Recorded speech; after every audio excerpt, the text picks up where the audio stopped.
तो आदाब, नमस्कार, गुड इवनिंग, सत श्री अकाल। एक बार फिर आप तमाम लोगों का स्वागत है क्राइम तक की कहानी की इस एपिसोड में। उम्मीद है पूरी फैमिली अच्छी होगी। पिछले 2 दिन बहुत उथल पुथल भरे।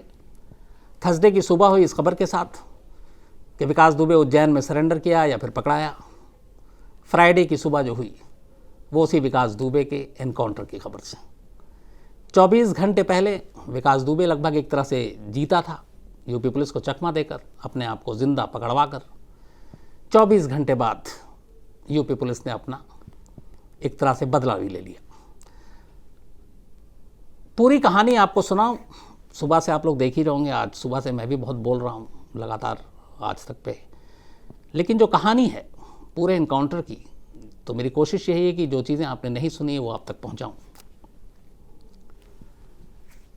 अगर आखिरी के 15 मिनट आज तक की टीम को मौका मिल जाता और पुलिस एक ख़ास नाके पर न रोकती हमारे सहयोगी अरविंद ओझा और उसके कैमरामैन को, तो मुझे लगता है कि ये एनकाउंटर शायद टल जाता सुबह। या दूसरा फिर मुमकिन ये था कि एनकाउंटर कैमरे पर रिकॉर्ड हो जाता।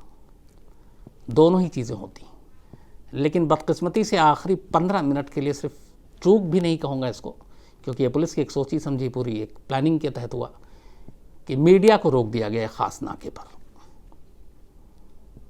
कहानी शुरू होती है थर्सडे की रात या शाम कहें 7 बजे से। सुबह करीब 7:30-8 बजे महाकाल मंदिर के पास पकड़ा जाता है और इसके बाद दिन भर वो उज्जैन पुलिस के कब्जे में रहता है।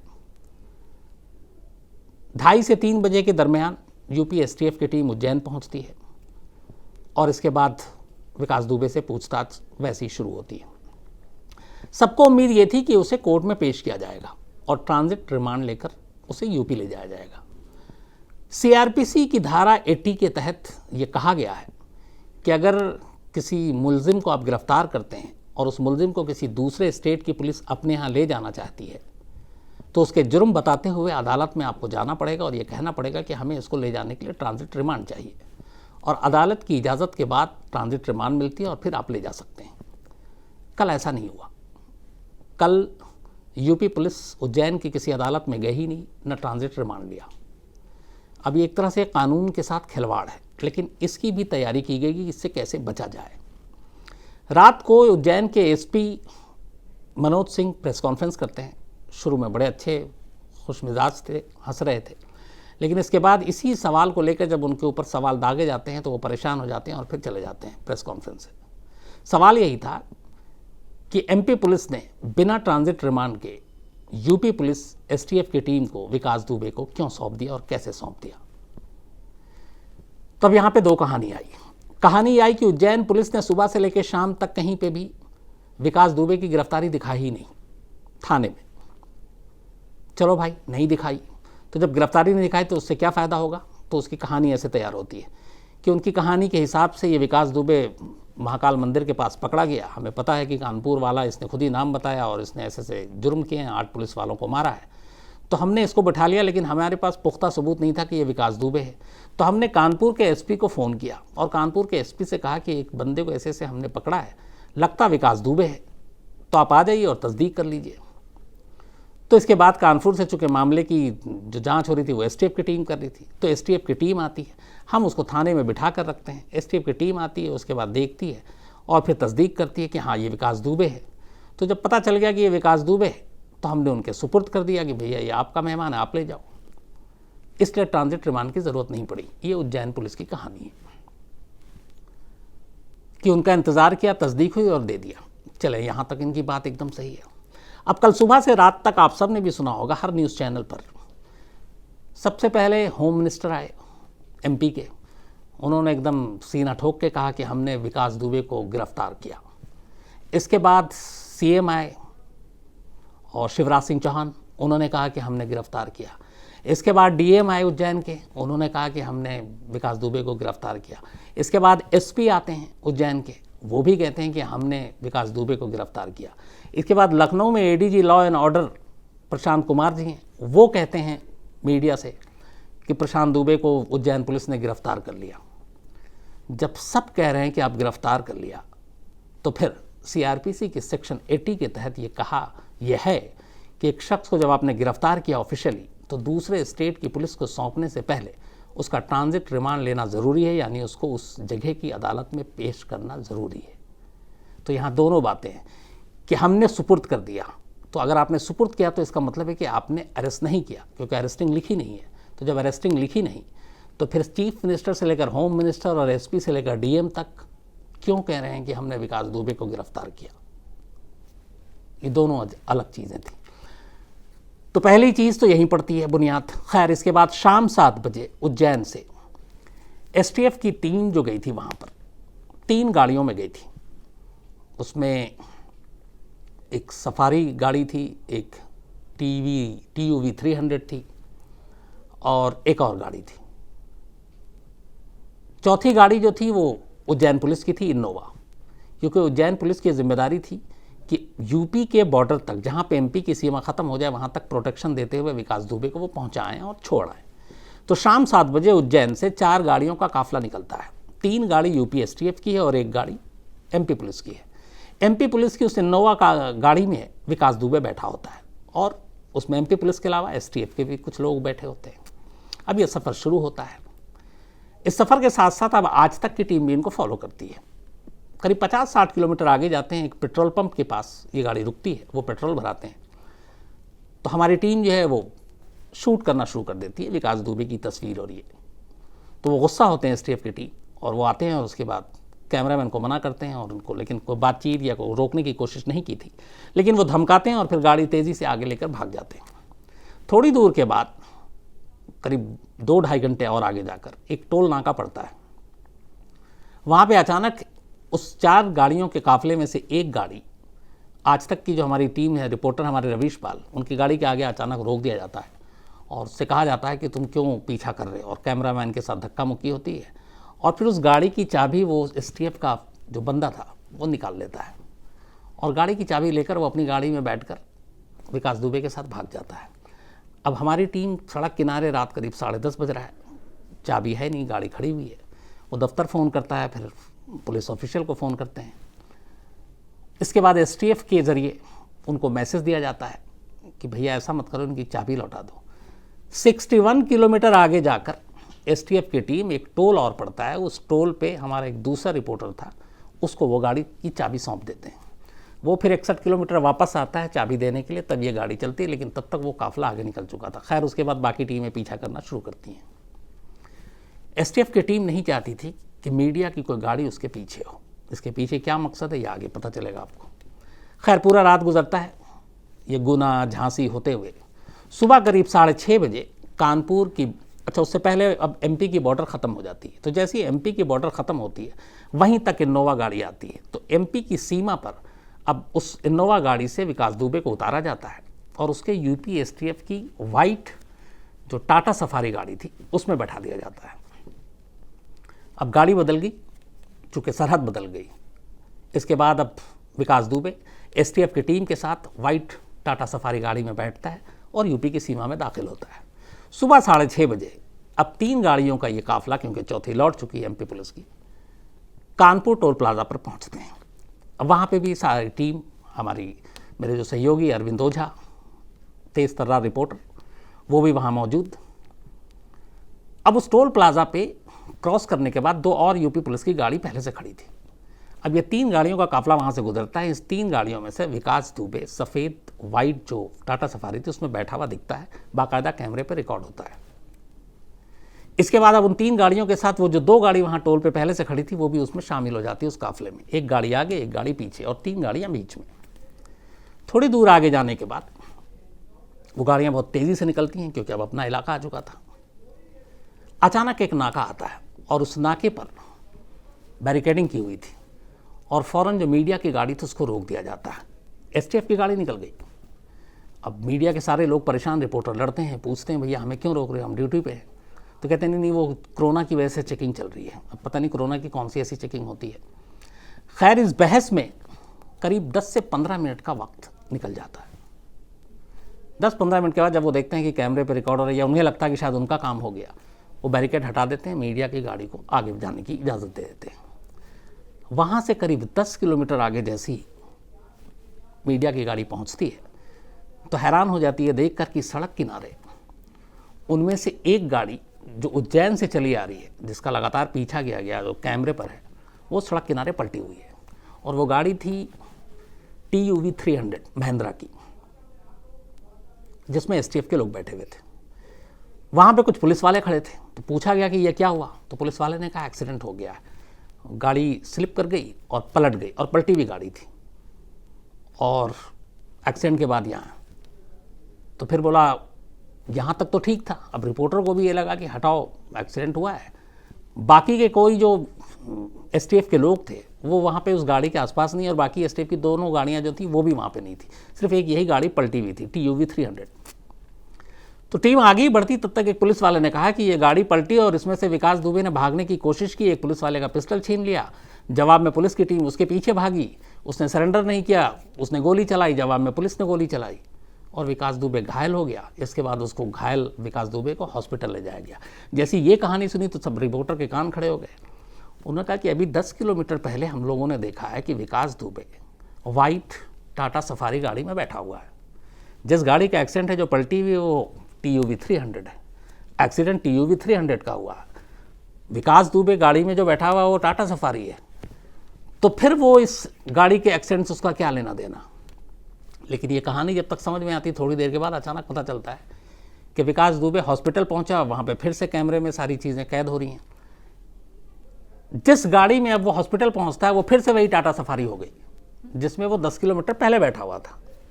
तो इस 10 किलोमीटर में सारा खेल होता है। जहाँ तक मीडिया फॉलो कर रही थी सब कुछ ठीक था। जैसे ही उस बैरिकेड पे मीडिया को रोका गया, और 10 से 15 मिनट का ये पूरा टाइम था, और इस 10-15 मिनट में ही ये गाड़ियाँ भी बदली, विकास दुबे निकल कर भागा भी, विकास दुबे पे गोलियाँ भी चली, और विकास दुबे मारा भी गया। तो ये 15 मिनट जो मैंने शुरू में आपसे कहा था कि अगर ये गैप ना होता, अगर बैरिकेड ना होता, मीडिया की गाड़ी लगातार कोर्ट तक, चूँकि प्रेस रिलीज़ आई है अभी STF की, उसमें कहा गया कि हम उसे कानपुर की अदालत में पेश करने के लिए ले जा रहे थे जब ये हादसा हुआ, तो वो अदालत में होता। STF ने इस पर सफाई ये दी है कि ये गाड़ी इसलिए पलटी क्योंकि जब गाड़ी जा रही थी तो अचानक सड़क पर गाय और भैंस आ गई, और जो ड्राइवर था वो बड़ा थका हुआ था, क्योंकि लगातार वो पूरी रात ड्राइविंग कर रहा था, करीब 750 किलोमीटर ट्रैवल किया, और अचानक जानवर आ गया, वो कंट्रोल नहीं रख पाया, इसलिए गाड़ी पलट गई। गाड़ी जो पलटी वो उनका ये भी है कि करीब 50 से 100 मीटर तक घिसटते हुए गई। अगर गाड़ी की स्पीड, और ये भी है कि मीडिया चूँकि पीछे थी इसलिए गाड़ी की रफ्तार भी ज़्यादा थी, तो अब तीनों चीज़ें मिला लें तो एक तेज़ रफ्तार गाड़ी अगर पलटती है और 50 से 100 मीटर घिसटती है तो फिर गाड़ी डैमेज होनी चाहिए। गाड़ी के सारे शीशे सलामत हैं, गाड़ी के किसी शीशे में कोई न टूटा है न कोई और चीज़ें।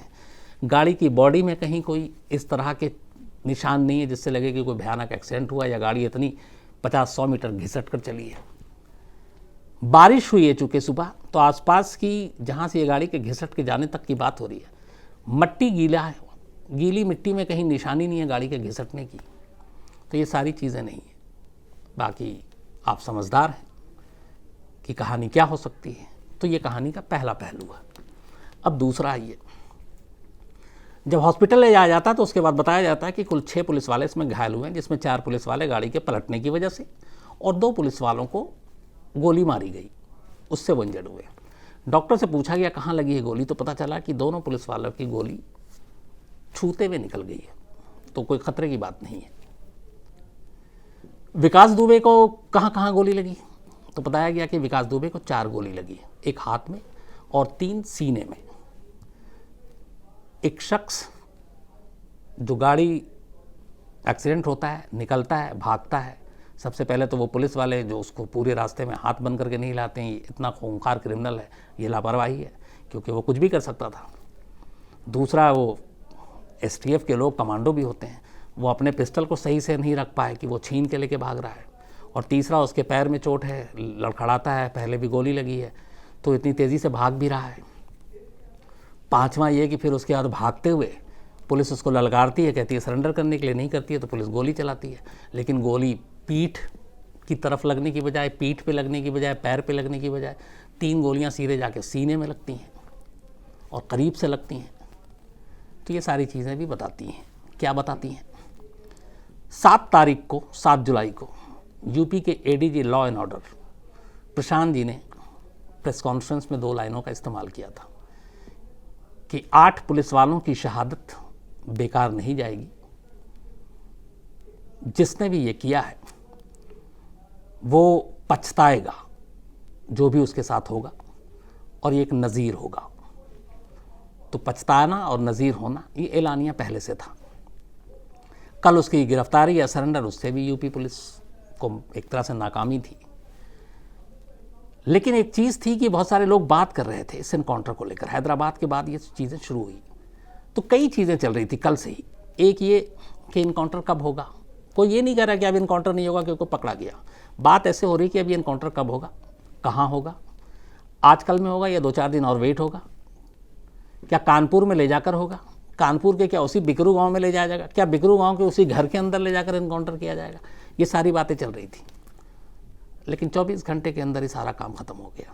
मैंने आपको शुरू में जब से ये कहानी सुना रहा हूँ 3 चीज़ें कही थी। आज मैं भी एक चीज़ में गलत साबित हुआ। मैंने कहा था इस पूरे मामले का 3 अंजाम होगा, आपको याद होगा। मैंने कहा पहला सरेंडर, दूसरा इनकाउंटर और तीसरा गिरफ्तारी। यही 3 अंजाम थे। ये पहला केस है जिसमें 2 चीज़ें एक साथ हो गई, सरेंडर भी, बल्कि तीनों हो गई। आप इसको सरेंडर माने तो सरेंडर भी हो गया, आप इसको गिरफ्तारी माने उज्जैन पुलिस की तो गिरफ्तारी भी हो गई, और इनकाउंटर भी हो गया। तो एक केस जिसके बाकी मामलों में 3 अंजाम होते, यहाँ 3 अंजाम एक केस के साथ हो गए। अब जांच होगी, बहुत सारी चीज़ें उठेंगी, बहुत सारे सवाल उठेंगे, लेकिन कई चीज़ें हैं इसमें। एक कि जिस तरीके से 2 और 3 जुलाई की रात को बिकरू गांव में हुआ, 8 पुलिस वालों की जान ली गई, और उनमें से 2-3 के साथ जिस हैवानियत के तरीके से जान ली गई, कुल्हाड़ी मारे गए, पैर काटे गए, चेहरे पे गोली मारी गई। विकास दुबे और उसके गुर्गों से किसी को हमदर्दी नहीं, होनी भी नहीं चाहिए। ऐसे खूंखार अपराधियों का, ऐसे जालिम लोगों का अंजाम और हश्र एक होना चाहिए, कड़ी से कड़ी सज़ा। अगर ये एनकाउंटर पूरी तरह जेन्युइन है तो फिर किसी को अफसोस भी नहीं होनी चाहिए। लेकिन जो दूसरी चीज़ है वो मुझे थोड़ी, जो हैदराबाद के बाद ये इंसिडेंट हुआ है, क्योंकि हम सब एक सभ्य समाज में रहते हैं और सब कुछ सिस्टम से है। हम बहुत सारी शिकायतें कर सकते हैं, पुलिस से, कानून से, अदालत से, लेट लतीफ़ी से, मुकदमे में सुनवाई से, पुलिस की बेईमानी से। लेकिन एक चीज़ याद रखिए, अगर सिस्टम से हटकर यूं ही सब चलता रहा तो फिर समाज में जंगल राज होने में ज़्यादा देर नहीं लगेगी, और इसके बड़े सारे बुरे अंजाम भी होंगे। वो इसलिए कि पुलिस का काम है पकड़ना और पकड़कर अदालत में पेश करना, अदालत का काम है सज़ा देना। तो ये सज़ा विकास दुबे को अगर कायदे से देखें तो अदालत भी दे सकती थी, लेकिन जो हैदराबाद में हुआ उसके बाद अब जो हुआ ये पुलिस ही फैसला कर रही है। और शायद इसकी 2 वजह, और इन दोनों केस को मैं बार बार इसलिए कह रहा हूँ, लोगों की जो भावनाएं हैं वो जुड़ी हुई हैं उन लोगों से जिनके साथ जुर्म हुआ और उन लोगों के खिलाफ जिन्होंने जुर्म किया। चाहे वो हैदराबाद की जो डॉक्टर थी जिसके साथ गैंग रेप हुआ, तो उन चारों के साथ किसी को हमदर्दी नहीं थी। और यही वजह है कि पहली बार मिठाई बटे, लड्डू बटे, पुलिस के एनकाउंटर पर कभी सवाल नहीं उठा। सेम ये चीज़ है, जिस तरीके से 8 पुलिस वालों को शहीद किया गया मारकर, और जिस तरीके से मारा गया, विकास दुबे जैसे लोगों के साथ किसी को हमदर्दी नहीं है। और इसीलिए इस एनकाउंटर को लेकर कोई आप उस तरीके से बातें भी नहीं हो रही है, वरना आमतौर पे किसी भी एनकाउंटर को लेकर फ़ौरन शक्कर सवाल खड़े होते हैं। बट यहाँ तो बहुत सारी चीज़ें एकदम ओपन है। फिर भी एक लोगों को लगता नहीं है ऐसे लोगों का अंजाम यही होना चाहिए। पर मेरा ये है कि इसके आगे चल के बहुत सारे नुकसान हो सकते हैं। लेकिन क्या ये भी कहूँ कि पुलिस पूरी तरह से गलत है, तो फिर सवाल ये है कि अगर अदालतों में इतना वक्त लगेगा एक एक जुर्म के लिए, जैसे निर्भया के इसके लिए कि कितनी बार तो फांसी टली, तो लोगों का सब्र जाता रहता है। अब लोग चाहते हैं, एक तो पेशेंस कम है, फटाफट इंसाफ हो, फटाफट सज़ा मिले। तो इन चीज़ों को सोचना भी ज़रूरत है, क्योंकि अगर ये चीज़ें नहीं सुधरी तो फिर सड़कों पर ही फैसला हुआ करेगा, और ये गलत है। इसका कैसे गलत इस्तेमाल हो सकता है कि मान लीजिए कोई एक आध दुश्मनी हो गई हमारी किसी से, हमने उसको किसी केस में फंसा दिया और हमने उस पुलिस वाले से कहा कि यार अब तो कोई उंगली भी नहीं उठाता आजकल तो इनकाउंटर पे, तो 2-4 केस इस पे डालकर इसको एक क्रिमिनल टाइप बना दो और इसका इनकाउंटर कर दो, जो पैसे मुझसे ले लो, काम आसान हो जाएगा। तो इस तरह की चीज़ें खतरा पैदा कर सकती हैं आने वाले वक्त में। तो ऐसा नहीं होना चाहिए, और इसके लिए दोनों की ज़रूरत है। पुलिस अगर विनय दुबे जैसे क्रिमिनल को उभरने ही ना दे, पनपने ही ना दे, उससे पहले कि सर उठाए उसी वक्त कुचल दे विकास दुबे, तो शायद ये दिन ना देखना पड़े और विकास दुबे जैसे गुंडे पैदा ही ना हो, पैदा होने से पहले उनको कुचल दिया जाए। अदालतों में जब ये केस जाए और अगर वो फटाफट फैसला सुना दें और जल्दी इंसाफ हो, तो भी शायद लोगों का भरोसा ये रहेगा ही नहीं, यहाँ तो फटाफट फैसला हो जाता है, इसको सज़ा मिलेगी, तो भी सोच बदल सकती है। तो ये जिम्मेदारी हर एक की है और जब तक हर एक जिम्मेदारी नहीं निभाएगा ये चीज़ें ख़तरनाक हो सकती हैं। तो मेरा मानना है कि हम आज कल या कुछ ऐसे घटनाओं पे खुश हो सकते हैं कि अच्छा किया। बहुत सारे लोगों के हर एक की अलग अलग रहा है। आप सोशल मीडिया पे जाइए, बहुत है कि नहीं ऐसे लोगों का ऐसे ही होना चाहिए, हम आम बोलचाल में भी बात करते हैं नहीं ऐसे को ठोक ही देना चाहिए, यही इनका अंजाम है, यही सज़ा है। वो सब अपनी जगह ठीक है, लेकिन अगर ऐसे ही ये रफ्तार बढ़ती रही और ऐसे ही होता रहा तो ये मान के चलिए कि बहुत सारे गलत लोग भी इसमें फंस जाएंगे। जो मुजरिम हैं, जो गुनहगार हैं, जो विकास दुबे जैसे लोग हैं, उनकी सज़ा उनको मिलनी चाहिए, सख्त से सख्त मिलनी चाहिए, लेकिन एक सिस्टम और एक उसके ज़रिए, वरना फिर हमारी जो सिविलाइज सोसाइटी है इसका बैलेंस बिगड़ सकता है। तो ये थी पूरी कहानी। और पिछले करीब लास्ट फ्राइडे, एक हफ्ता तो हो गया, आज फ्राइडे ही है, से हम विकास दुबे ही बात कर रहे थे और मुझे लगता है कि अब इनकाउंटर भी ख़त्म हो गया और इस इनकाउंटर के साथ अब वो सवाल भी सारे ख़त्म हो गए कि कौन उसको पालता था, कौन पोसता था, कौन पुलिस वाले दोस्त थे, कौन नेताओं के सर पे हाथ था। इससे एक फ़ायदा ये भी हो गया कि अब ये सारे राज जो हमेशा के लिए राज रहेंगे, दफन हो गए। अब इन सवालों के जवाब हमारे सामने नहीं आएंगे। ये भी इसका एक पहलू है। तो एक हफ्ते से चल रहा था, अब इसमें कुछ चीज़ें आएंगी, पर आप मान के चलिए कि विकास दुबे से जुड़ी हुई बाकी चीज़ें अब कुछ ऐसी नहीं आएंगी कि किसी नेता के ख़िलाफ़ कोई एक्शन लिया गया है, बाकी पुलिस वाले और इसमें बेपर्दा होते हैं, बेनकाब होते हैं। अब ये चीज़ें ख़त्म और मुझे लगता है इसके साथ ही विकास दुबे की कहानी भी ख़त्म। तो क्राइम की दुनिया में यही होता है और हम जैसे क्राइम रिपोर्टर के साथ भी यही होता है कि हर बार कुछ ना कुछ नया होता है, फिर अलग होता है, फिर हम किसी एक केस पे रहते हैं, फिर आगे निकल जाते हैं, कभी निर्भया आता है, कभी कुछ और आता है। अभी विकास दुबे चल रहा था तो एक कहानी का चैप्टर ये भी क्लोज। तो उम्मीद है कल या अगले हफ्ते से हम वापस अपनी कहानी के ढर्रे पे लौटेंगे और जो सुशांत भी अपडेट चाहते हैं। हाँ, और सुशांत सिंह राजपूत के केस में भी अपडेट। अभी तक पूछताछ जारी है और ईमानदारी से कहें तो पिछले 4-5 दिनों में ये केस बहुत आगे बढ़ा नहीं है और मुंबई पुलिस का जो पूरा रवैया उसको देख के भी लगता भी नहीं है कि वो बहुत जल्दबाजी में है, क्योंकि उसे लगता है कि आराम से तफ्तीश करें, आराम से अपनी रिपोर्ट बनाएं। तो अपडेट कुछ नहीं है, लोगों से पूछताछ जारी है और अभी तक इसको कोई फाउल प्ले, सुसाइड, मर्डर, साजिश, इस पर कोई रोशनी डालने को तैयार नहीं है मुंबई पुलिस। मैंने कहा कि मुंबई पुलिस बड़ी तसल्ली, आराम से अपना टाइम लेकर काम कर रही है और आने वाले वक्त में भी बहुत जल्दी किसी नतीजे पे पहुंच जाए इसकी भी मुझे उम्मीद नहीं लगती है, क्योंकि जब तक जांच मुकम्मल नहीं हो जाती, पूछताछ पूरी नहीं हो जाती, तब तक फैसला नहीं आएगा। तो सुशांत सिंह राजपूत पे भी नज़र है उस केस पे और जो भी अपडेट होगा ज़रूर आपको देंगे। आज इतना ही और 2 दिन से हम सब भी बड़े भाग दौड़ परेशान, मतलब सुबह से लेकर रात तक काम ही काम, दफ्तर, फिर आप लोगों के लिए कहानी। तो मुझे लगता है कि कल सैटरडे है, परसों संडे है, थोड़ा कल कूल डे हो और थोड़ा रिलैक्स भी रहें, थोड़ा काम भी कम हो, बस यही दुआ है। तो आपसे मुलाकात होगी, हालांकि कल सैटरडे है, कहानी रिकॉर्डेड कल तो होती ही है ऑफिशियली, तो कहानी ज़रूर होगी। कल रात 9 बजे आपसे मुलाकात होगी। अपना ख्याल रखिए। Thank you very much.